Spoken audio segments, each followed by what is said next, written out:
نحمده ونصلي على رسوله الكريم اما بعد فاعوذ بالله من الشيطان الرجيم بسم الله الرحمن الرحيم رب اشرح لي صدري ويسر لي امري واحلل عقدة من لساني يفقهوا قولي۔ السلام علیکم ورحمۃ اللہ وبرکاتہ۔ ناظرین، پروگرام دعا کیجئے کے ساتھ آپ کی خدمت میں حاضر ہیں۔ آج ہم انشاءاللہ آپ کے ساتھ گھریلو پریشانیوں سے نجات حاصل کرنے کی دعائیں شیئر کریں گے۔ اس موضوع پر آپ سے گفتگو ہوگی کہ کس طرح ہم اپنے خاندانی زندگی کو، اپنی معاشرتی زندگی کو خوشگوار بنا سکتے ہیں اللہ سبحانہ وتعالیٰ کی مدد کے ساتھ۔ کوشش اپنی جگہ، لیکن ہر کوشش اس وقت فائدہ مند ہو جاتی ہے جب انسان اس کے ساتھ ساتھ اللہ تعالیٰ سے دعا کرتا ہے۔ حدیث میں آتا ہے کہ اللہ سبحانہ وتعالیٰ کے نزدیک دعا سے زیادہ معزز اور کوئی چیز نہیں، یعنی سب سے زیادہ اللہ تعالیٰ جس چیز کو بندے کی ویلیو کرتے ہیں وہ دعا مانگنا ہے۔ اسی طرح ایک اور حدیث میں آتا ہے کہ دعا کرنا افضل عبادت ہے، یعنی انسان جب اللہ تعالیٰ کے آگے ہاتھ پھیلاتا ہے، اپنے دل کی پکار اپنے رب کو سناتا ہے، تو دراصل وہ عبادت کی حالت میں ہوتا ہے اور ایک افضل عبادت کر رہا ہوتا ہے۔ اس لیے کثرت کے ساتھ دعائیں کرتے رہنا چاہیے، لیکن یاد رہے کہ دعا کرنے سے پہلے اللہ سبحانہ وتعالیٰ کی تعریف ضرور کی جائے۔ اس سلسلے میں تعریف کے بے شمار کلمات ہمیں احادیث کی کتابوں میں ملتے ہیں۔ انہی میں سے ایک آتا ہے کہ آپ صلی اللہ علیہ وسلم سے سوال کیا گیا کہ کون سا کلام افضل ہے؟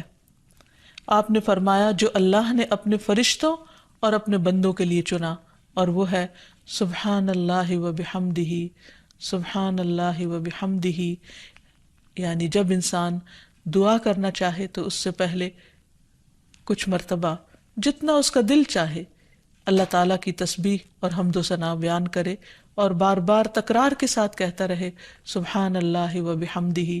اس کے بعد درود شریف پڑھے جتنی دیر پڑھنا چاہے، اور پھر اس کے بعد اپنی حاجت اللہ سبحانہ وتعالیٰ کے سامنے رکھے تو انشاءاللہ اس کی پریشانی دور ہوگی۔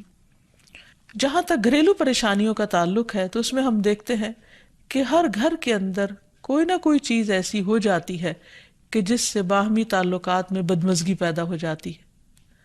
بعض افراد کی طبیعت میں غصہ زیادہ ہوتا ہے، بعض لوگ جھگڑالو ہوتے ہیں، بعض لوگ شکی مزاج کے ہوتے ہیں، بعض لوگوں کو اونچا بولنے کی عادت ہوتی ہے، بعض لوگ دوسروں کو مختلف باتوں پر زج کرتے رہتے ہیں، بعض لوگ اپنی ذمہ داریوں کو ٹھیک سے نہیں نبھاتے۔ تو یہ تمام چیزیں صرف نہ یہ کہ ایسے انسان کو خود بلکہ اس کے آس پاس رہنے والوں کو اذیت میں مبتلا کر دیتی۔ اب اس میں انسان بعضوں کو سمجھانے سے بھی کام لیتا ہے، دوسروں سے بھی مدد لیتا ہے، لیکن پھر بھی مسئلہ حل نہیں ہوتا۔ تو صحابہ کرام تو اپنی جوتی کا تسمہ بھی ٹوٹ جاتا تو اللہ سبحانہ وتعالیٰ سے مانگتے تھے۔ تو اگر گھر کے اندر کسی قسم کی ناچاکی یا پریشانی ہے تو اس سلسلے میں بھی ہمیں اللہ تعالیٰ کی طرف رجوع کرنا چاہیے، اور پھر اس کے ساتھ ساتھ دوسرے کو جو مشکل پیدا کر رہا ہے سمجھانا بھی چاہیے۔ جہاں تک لڑائی جھگڑے کا تعلق ہے تو اسے منافقت کی علامت بتایا گیا۔ آپ صلی اللہ علیہ وسلم نے فرمایا کہ منافق کی 4 علامتیں ہیں، ان میں سے ایک کہ بات کرے تو جھوٹ بولے، وعدہ خلافی کرے، امانت میں خیانت کرے، اور جب وہ جھگڑا کرے تو گالی دے، یعنی جھگڑتا بھی ہے اور گالی بھی دیتا ہے۔ نبی صلی اللہ علیہ وسلم نے یہ بھی فرمایا کہ اللہ کو سب سے زیادہ ناپسند آدمی وہ ہے جو بہت جھگڑالو ہے، یعنی اللہ تعالیٰ ایسے شخص سے محبت نہیں کرتے۔ اس لیے اگر آپ کسی سے بات کر رہے ہو تو اس کی بات توجہ سے سن لے۔ چھوٹی چھوٹی باتوں پر جھگڑنا اور دوسرے کے ساتھ بد اخلاقی سے پیش آنا یہ درست نہیں۔ پھر اسی طرح مومن جو ہے وہ کبھی بد اخلاق نہیں ہوتا، اور بد اخلاقی پھر منافقت کی علامت ہے۔ رسول اللہ صلی اللہ علیہ وسلم نے فرمایا تمہارے یہ نسب نامے کسی کے لیے گالی کا سبب نہیں ہے، تم سب آدم کی اولاد ہو، ایک دوسرے کے قریب ہو، دین یا عمل صالح کے علاوہ کسی وجہ سے کسی کو کسی پر کوئی فضیلت نہیں۔ آدمی کے برا ہونے کے لیے یہی کافی ہے کہ وہ فحش گو ہو، بد کلام ہو، بخیل ہو اور بزدل ہو۔ پھر اسی طرح آپس میں محبتوں کا نہ ہونا، بہن بھائیوں میں ناچاکی یا شوہر بیوی میں ناچاکی، یا والدین کے ساتھ محبت کا نہ ہونا، یہ ایک طرح سے اللہ تعالیٰ کی طرف سے ایک آزمائش بھی ہو سکتی ہے اور ایک عذاب بھی ہو سکتا ہے۔ مومن تو محبت کرنے والا ہوتا ہے، اور اس شخص میں کوئی خیر نہیں جو محبت کرتا نہیں اور لوگ اس سے محبت نہیں کرتے، اور لوگوں میں سب سے زیادہ بہترین انسان وہ ہے جو لوگوں کے لیے فائدہ مند ہوتا ہے۔ تو اس لیے بہت ضروری ہے کہ خاندان کے اندر باہم محبت پائی جائے۔ گھریلو زندگی خوبصورت ہو جاتی ہے اگر آپس میں ایک دوسرے سے پیار، محبت اور ہمدردی کے جذبات پائے جاتے ہیں۔ پھر اسی طرح بعض اوقات گھریلو زندگی میں بدگمانیاں بہت تکلیف دیتی ہیں، یا گھر کے کچھ افراد سنی سنائی باتوں پر یقین کرتے ہوئے دوسروں کے خلاف بدگمانی پال لیتے ہیں، تو اس سے بھی پرہیز کرنے کی ضرورت ہے۔ اسی طرح گھریلو پریشانیوں میں گھر کا تنگ ہونا بھی ایک عذاب کی شکل ہے۔ اس لیے نبی صلی اللہ علیہ وسلم نے ہر وضو کرنے کے بعد جو دعا سکھائی، اس میں خاص طور پر یہ دعا آتی ہے کہ اے اللہ میرے گھر میں وسعت پیدا کر دے، یعنی ایک تو دلوں میں وسعت ہو، اور دوسرا یہ ہے کہ جگہ بھی کشادہ ہو۔ رسول اللہ صلی اللہ علیہ وسلم نے فرمایا 3 چیزیں بدبختی میں سے ہیں۔ عورت جب تو اسے دیکھے تو وہ تجھ کو بری لگے اور وہ تجھ پر اپنی زبان چلائے، اور اگر تو اس سے غائب ہو تو وہ اپنے نفس کی اور تیرے مال کی حفاظت نہ کرے۔ دوسرے، مریل سواری کہ اگر تو اسے مارے اور چلائے تو تجھ کو تھکا دے، اور اگر اسے چھوڑ دے تو تجھے جلد تیرے ساتھیوں تک نہ پہنچائے، اور ایسا گھر جو تنگ اور کم سہولتوں والا ہو۔ تو اس لیے اگر انسان ایسی کسی تکلیف میں مبتلا ہے تو اس کا حل بھی یہی ہے کہ کوشش کے ساتھ ساتھ انسان دعا کرے۔ اسی طرح خرچ میں کمی، وسائل میں کمی، مال میں کمی، یہ تمام چیزیں بھی عموماً گھروں کے اندر جھگڑے پیدا کر دیتی ہیں۔ کھانے پینے کی قلت، بنیادی ضروریات کا پورا نہ ہونا، تو ایسی صورت میں بھی انسان اللہ تعالیٰ کی طرف رجوع کرے، اور اس کے لیے ساتھ ہی کوشش بھی ضروری ہے۔ کوشش میں سب سے پہلے تو یہ کہ انسان لڑائی جھگڑا چھوڑے، صبر و ضبط کی عادت ڈالے، برداشت اور تحمل کی عادت اپنے اندر پیدا کرے، اپنے اخلاق کو بہتر بنائے۔ ایک حدیث کے مطابق اللہ سبحانہ وتعالیٰ جب کسی گھرانے پر خیر و برکت نازل فرمانا چاہتے ہیں تو اس گھر والوں کے اندر نرمی پیدا کر دیتے ہیں، اور ایک اور حدیث میں یہ بھی آتا ہے کہ جو نرمی سے محروم کر دیا گیا وہ ہر خیر و بلائی سے محروم کر دیا گیا۔ تو اس لیے گھر کے ہر فرد کو اپنے اپنے رویے پر غور کرتے ہوئے اپنے اخلاق کی اصلاح کرنے کی ضرورت ہے، اور دوسروں سے توقعات زیادہ رکھنے کی بجائے اپنا طرز عمل اچھا کرنے کی ضرورت ہے۔ اور گھر والوں کے ساتھ بہترین ہونا نبی صلی اللہ علیہ وسلم کی سنت ہے۔ آپ نے فرمایا تم میں سے بہتر وہ ہے جو اپنے گھر والوں کے لیے بہتر ہو، اور میں تم سب کی نسبت اپنے گھر والوں کے حق میں اچھا ہوں۔ یعنی آپ نے اپنی مثال دی کہ میں سب سے اچھا سلوک اپنے گھر والوں سے کرتا ہوں، تو تمہیں بھی اگر اچھا بننا ہے تو ایسا ہی کرنا ہوگا۔ پھر اسی طرح گھر والوں کو زیادہ سے زیادہ فائدہ پہنچانا۔ حسن بصری سے مروی ہے کہ اللہ تعالیٰ کے نزدیک پسندیدہ بندے وہ ہیں جو اپنے اہل و عیال کو سب سے زیادہ نفع دینے والے ہیں۔ پھر اسی طرح پیار و محبت سے رہنا۔ اگر لڑائی جھگڑا ہو بھی جائے یا کوئی غلط فہمی پیدا بھی ہو جائے تو اس وقت خاموشی اختیار کر لینا، مناسب وقت کا انتظار کر کے اس غلط فہمی کو دور کرنا ضروری ہے۔ پھر اسی طرح اللہ سبحانہ وتعالیٰ نے گھریلو زندگی کو خوشگوار بنانے کے لیے جو بہترین ہدایت ہمیں قرآن مجید میں دی ہے وہ ہے عفو و درگزر سے کام لینا۔ اللہ تعالیٰ فرماتے ہیں یا ایہا الذین آمنوا ان من ازواجکم و اولادکم عدوا لکم فاحذروہم وَإِن تَعْفُوا وَتَصْفَحُوا وَتَغْفِرُوا فَإِنَّ اللَّهَ غَفُورٌ رَّحِيمٌ إِنَّمَا أَمْوَالُكُمْ وَأَوْلَادُكُمْ فِتْنَةٌ وَاللَّهُ عِندَهُ أَجْرٌ عَظِيمٌ۔ اے لوگو جو ایمان لائے ہو، بے شک تمہاری بیویوں اور تمہارے بچوں میں سے بعض تمہارے دشمن ہیں، سو ان سے ہوشیار رہو، اور اگر تم معاف کرو اور درگزر کرو اور بخش دو تو بے شک اللہ بے حد بخشنے والا نہایت رحم فرمانے والا ہے۔ تمہارے مال اور تمہاری اولاد تو محض ایک آزمائش ہے، اور جو اللہ ہے اسی کے پاس بہت بڑا اجر ہے۔ یعنی انسان کو بعض اوقات اپنی ہی بیوی یا بیوی کو اپنے ہی شوہر سے، اور بعض اوقات اپنے ہی بچوں سے یا اپنے ہی والدین سے دشمنی کا اندیشہ ہو سکتا ہے، اور وہ ایک دوسرے کے لیے مصیبت اور بلا ہو سکتے ہیں، لیکن ایسی صورت میں بھی انسان کا گزارا نہیں ہو سکتا جب تک ایک دوسرے کو معاف نہ کرے۔ زندگی کی گاڑی نہیں چل سکتی جب تک انسان دوسروں کے قصور اور غلطیاں ان سے درگزر نہ کرے، کیونکہ ہر انسان کبھی غصے کی وجہ سے، کبھی جہالت کی وجہ سے، کبھی جلد بازی کی وجہ سے، کبھی لوگوں کے اکسانے پر اپنے پیاروں کے ساتھ زیادتیاں کر جاتا ہے۔ تو ایسی صورت میں انسان اگر چاہتا ہے کہ اس کی زندگی خوشگوار ہو تو اسے معاف کرتے رہنا چاہیے۔ نبی صلی اللہ علیہ وسلم کے اخلاق کے بارے میں جب پوچھا گیا تو حضرت عائشہ کہتی ہیں کہ آپ طعن و تشنیع کرنے والے نہ تھے، یعنی طعنے نہیں دیتے تھے، یعنی اگر کسی سے غلطی ہو جاتی تو اسے بار بار یاد نہیں کراتے تھے، فحش کام نہیں کرتے تھے، بازاروں میں چیخنے والے اور برائی کا بدلہ برائی سے دینے والے نہ تھے، بلکہ معاف کرنے والے اور درگزر کرنے والے تھے۔ اور حقیقت یہ ہے کہ جو جس کے جتنا قریب ہوتا ہے، جیسے گھر والے ہیں، اس کی غلطیاں اور اس کی کمزوریاں زیادہ سامنے آتی ہیں، اور پھر وہ ریپیٹڈلی سامنے آتی ہیں، بار بار سامنے آتی ہیں، تو ایسی صورت میں معاف کرنا بھی مشکل لگتا ہے، لیکن پھر بھی معاف کیے بغیر گزارا نہیں۔ پھر اسی طرح یہ ہے کہ انسان اگر ہمیشہ دوسروں کا حق ادا کرنے کی فکر کرے تو اس سے بھی بہت سے جھگڑے ختم ہو جاتے ہیں۔ شوہر اگر بیوی کو حق دینے والا ہو، بیوی خوشی سے شوہر کا حق دینے والی ہو، بہن بھائی ایک دوسرے کے اوپر قربانی کرنے والے ہوں، یعنی ایثار کرنے والے ہوں، تو ایسی صورت میں گھر کا ماحول بہت خوشگوار ہو سکتا ہے۔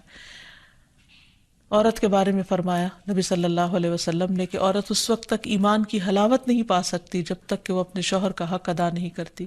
اسی طرح شوہر کے لیے نبی صلی اللہ علیہ وسلم کا یہ اسوہ حسنہ بہترین ہے کہ آپ صلی اللہ علیہ وسلم اپنے گھر ہوتے ہوئے اپنے گھر والوں کے کام کاج میں ہاتھ بٹایا کرتے تھے، ان کی خدمت کیا کرتے تھے۔ جب نماز کا وقت ہوتا تو فوراً نماز کے لیے تشریف لے جاتے۔ آپ اپنے چھوٹے چھوٹے کام خود کر لیا کرتے تھے۔ یعنی اس سے بھی یہ پتہ چلتا ہے کہ خوشگوار گھریلو تعلقات میں دوسرے پر بوجھ نہ بننا ایک بہت اہم نکتہ ہے، کیونکہ اگر ہر انسان اپنی ذمہ داری خود لے لے تو دوسروں کے لیے وہ خوشگوار ہو جاتا ہے۔ پھر اسی طرح گھر والوں کو اگر کوئی غم، تکلیف یا پریشانی ہو تو اس موقع پر اپنے اختلافات کو بھول کر ان کی مدد کرنا، ان کی کیئر کرنا اور ان کی دلجوئی کرنا، یہ بھی بہت ضروری ہے۔ اور حد الوسع گھر کا ماحول خوشگوار رکھنا چاہیے، ایک دوسرے کا احساس کرتے ہوئے اور ایک دوسرے کے کاموں میں عیب نہ نکالتے ہوئے اور ایک دوسرے کو اپریشیٹ کرتے ہوئے، ایک دوسرے کی اچھی خوبیوں کو اور اچھی باتوں کی تعریف کرتے ہوئے، اور اسی طرح بعض اوقات اپنی خواہشات کو پیچھے کرتے ہوئے، کیونکہ اگر ہر انسان یہ چاہے کہ زندگی اس کے مطابق، کیونکہ اگر ہر انسان یہ چاہتا ہو کہ ہر کام گھر میں اس کی مرضی کے مطابق ہو تو یہ ممکن نہیں۔ بہت سے گھروں میں ساس بہو کا جھگڑا کس بنا پر ہوتا ہے، یا آپس میں قریبی رشتوں کا جھگڑا اور فتنہ فساد کس وجہ سے ہوتا ہے؟ کیونکہ ہر شخص یہ چاہتا ہے کہ گھر کا نظام اس کی مرضی کے مطابق ہو، حالانکہ ایسا ہونا ممکن نہیں۔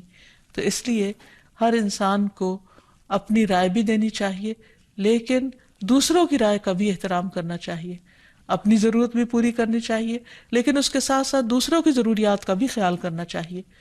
پھر اسی طرح بہت سے معاملات میں قناعت اختیار کرنی چاہیے، کیونکہ یہ زندگی بذات خود ایک امتحان ہے، اور اصل عیش و عشرت کی جگہ جنت ہے، دنیا نہیں، یا دنیا کا گھر نہیں۔ تو اس لیے ضروری ہے کہ مشکل حالات میں انسان اپنے عزیزوں کا، پیاروں کا، گھر والوں کا ساتھ دے، ان کی مدد کرے۔ مثلا شوہر کے اگر معاشی حالات تنگ ہیں تو بیوی ناجائز مطالبات نہ کرے، اسی طرح اگر بیوی بیمار ہے تو شوہر اس سے بہت زیادہ گھر کے کام کا مطالبہ نہ کرے۔ تو ایک دوسرے کے حالات کی رعایت کرتے ہوئے اگر انسان ایک دوسرے سے توقعات رکھے تو اس سے بھی حالات بہت خوشگوار ہو سکتے ہیں۔ اور پھر یہ کہ ہمیشہ دوسروں کی چھوٹی چھوٹی ایفرٹ پر ان کے لیے شکر گزاری کے جذبات ہونے چاہیے۔ مثلاً اگر کوئی آپ کو گھر میں پانی پلا دے تو آپ اس پر بھی شکریہ بولیں، ہم عام طور پر اگر گھر سے باہر کہیں ہوتے ہیں اور کوئی ہمارے ساتھ تھوڑے سا بھی احسان کا معاملہ کرے تو ہم اس کے احسان کو مانتے ہیں، لیکن گھر والوں کا احسان ماننا ایک مشکل کام لگتا ہے. تو اس لیے اگر ہم چاہتے ہیں کہ گھریلو زندگی خوشگوار ہو تو اس میں گھر والوں کے احسان کو بھی ماننا ضروری ہے. اور پھر چھوٹی چھوٹی اذیتوں کو بہت مینشن نہیں کرنا چاہیے، ان کا ذکر نہیں کرنا چاہیے، ان پر صبر کرنا چاہیے.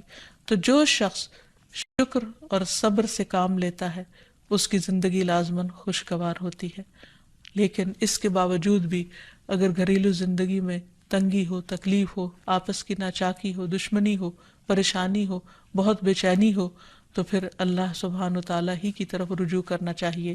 کیونکہ قرآن مجید میں آتا ہے وَإِن يُرِدْكَ بِخَيْرٍ فَلَا رَادَّ لِفَضْلِهِ يُصِيبُ بِهِ مَن يَشَاءُ مِنْ عِبَادِهِ وَهُوَ الْغَفُورُ الرَّحِيمُ. اور اگر اللہ تجھ سے کوئی بھلائی کرنا چاہے تو کوئی اسے ٹالنے والا نہیں، وہ اپنے بندوں میں سے جسے چاہے فضل سے نوازتا ہے اور وہ بخشنے والا اور رحم کرنے والا ہے.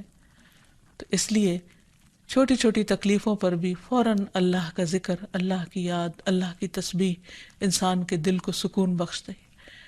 اور نبی صلی اللہ علیہ وسلم نے خصوصاً اپنی پیاری بیٹی فاطمہ رضی اللہ تعالی عنہا کو جب وہ گھر کے کام کاج کر کے تھک جاتی تھی، کیونکہ اپنے ہاتھ سے چکی پیستی، اپنے ہاتھ سے آٹا گوندتی، اپنے ہاتھ سے اپنے گھر کے کام کاج کرتی، بچوں کو لک آفٹر کرتی، تو بہت تھک جاتی تھی. اور اسی تھکاوٹ کی وجہ سے انہوں نے ایک دفعہ نبی صلی اللہ علیہ وسلم کے پاس جب کچھ قیدی آئے تو خادم کا مطالبہ کیا، لیکن آپ صلی اللہ علیہ وسلم نے ان کو خادم دینے کی بجائے یہ تسبیحات سکھائی اور فرمایا کہ جب تم اپنے بستر پر جانے لگو تو 33 بار سبحان اللہ، 33 بار الحمدللہ اور 34 بار اللہ اکبر پڑھ لیا کرو. اور اسی لیے یہ تسبیحات فاطمہ کے نام سے بھی معروف ہیں.